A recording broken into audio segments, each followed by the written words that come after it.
प्रदक्षिणः पदे पदे शीश झुकाऊं तीर लगाऊं शीश झुकाऊं तीर लगाऊं आपका शीश पाऊं मैं तन मन अर्पित जीवन मेरा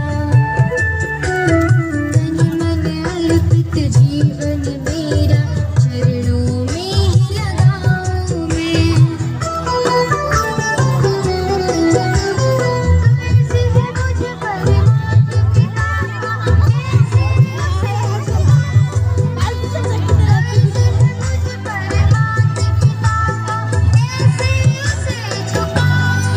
पूजन करूं मैं माता पिता का निज संस्कृति अपनाऊं मैं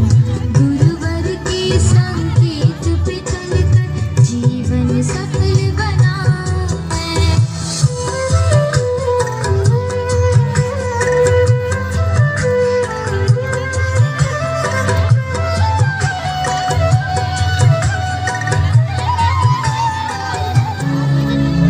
तेणु आमे मध्य संकल्प करिबा कि